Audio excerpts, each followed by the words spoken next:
And welcome back, ladies and gentlemen. Today we are changing the front brake pads on a 2020 Triumph Rally Pro.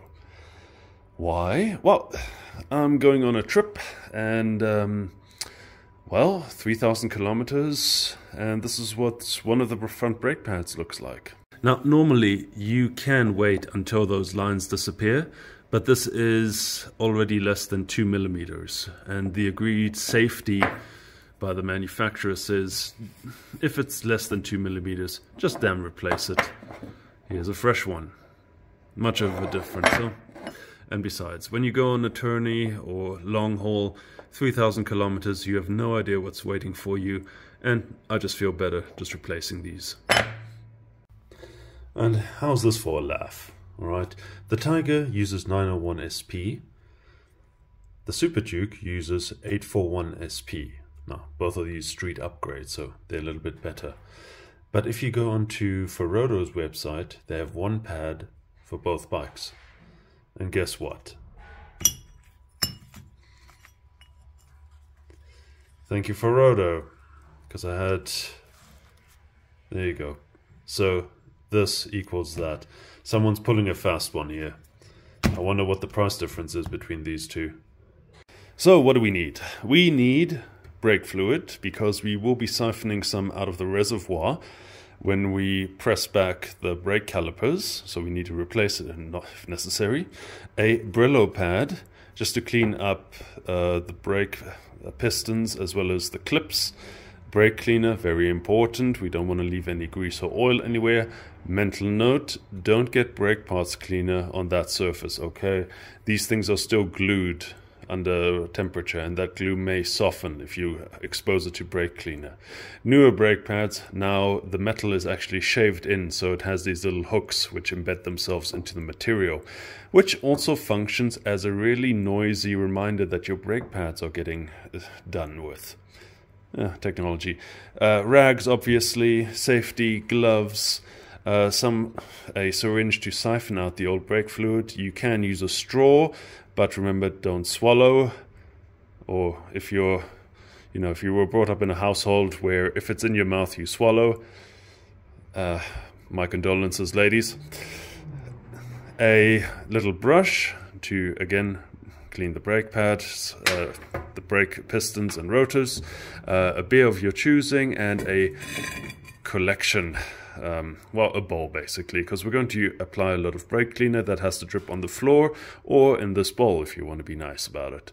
Obviously we will need tools just to open the brake reservoir, and that's pretty much it. I won't cover how to take the wheels off because I've already done this.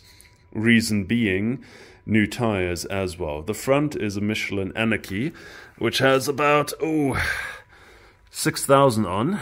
Looks pretty good still, but again, unfortunately my tour will be, I would say, 70% tar.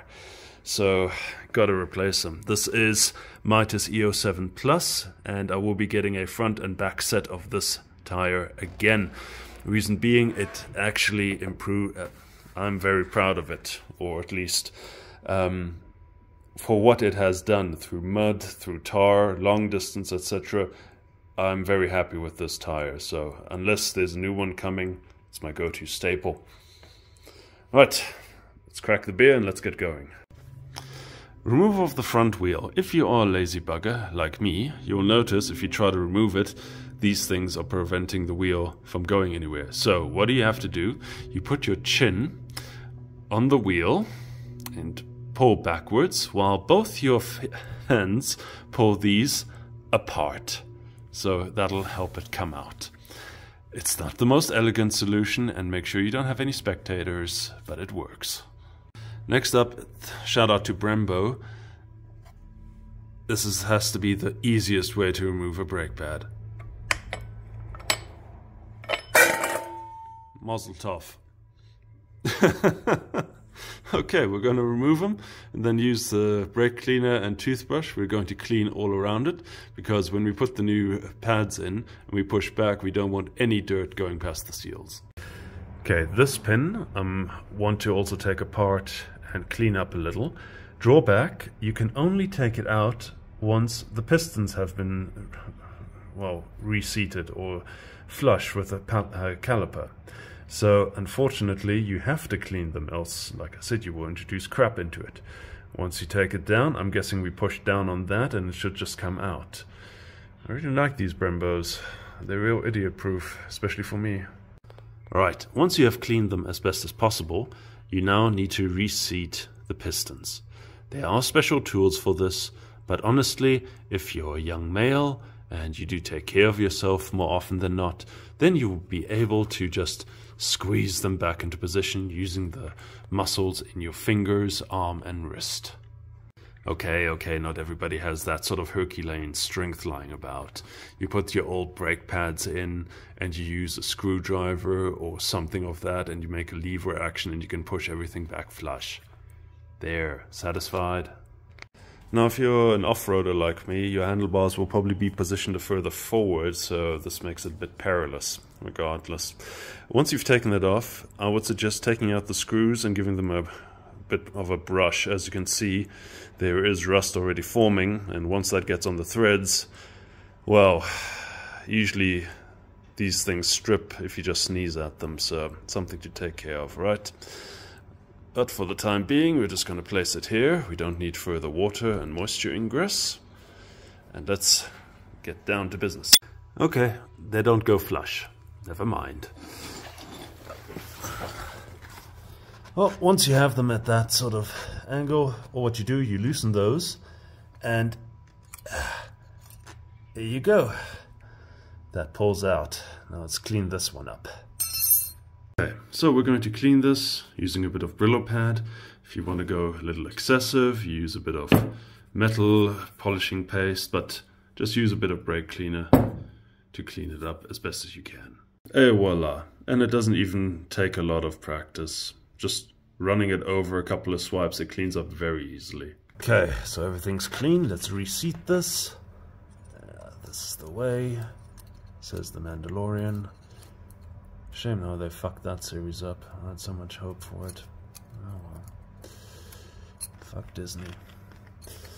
Anyway, and then should be an easy matter of push, damn you. Okay, thumb is stronger and there we go. Really surprised how easy it is. There's no guide pin, nothing you have to do. Okay, let's put the brake pads in. Now at this point you can also clean the outside of your brake calipers with a Brillo pad, but there's something more important. The wedges or the creases where the brake pads sit. I have noticed that one brake pad had a bit of uneven wear, meaning it wore faster than the other one. It can be that it doesn't reseat, meaning there's dirt in here. And what we're going to do, we're going to clean this up, brake cleaner the entire thing, and then apply a very, very light coat of copper slip, just to make sure that they move easy. And we'll do. And there we go. It's a simple matter of pushing them in, put the bottom side first, and then gently push the top, slide it in. And the same here. And you just test. This one moves freely. So does this one. And at this moment you've reached the halfway point, which means you should have finished your beer already. Time to get another beer, and then let's tackle the other one. And there we go. Now, at this point in the proceedings, we will have to check the fluid level. It'll probably be a little overfull, because everything is brand new, but we leave it like that.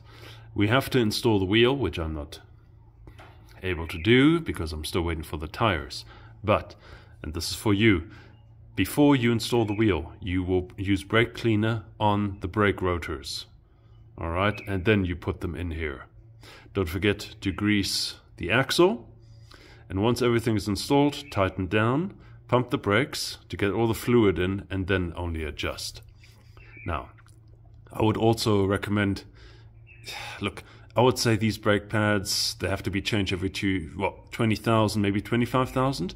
At this point, you should also do a brake flush, which is easy to do. Okay. And if you want to be pedantic, you can even take these apart and... okay. But that's how you change the brake pads on Brembos. Stylema, I think it is. So if you've got one of these on your bikes, Exactly the same procedure. I sincerely hope it helped, and remember, one last thing, these are new brake pads, so same as with a car. Go easy on them, bed them in. Don't go hauling ass to the nearest stop street and expect them to bite immediately. You have to give them time to wear in. Okay, so drive responsibly. Oof. Until next time, this is your father speaking. Goodbye.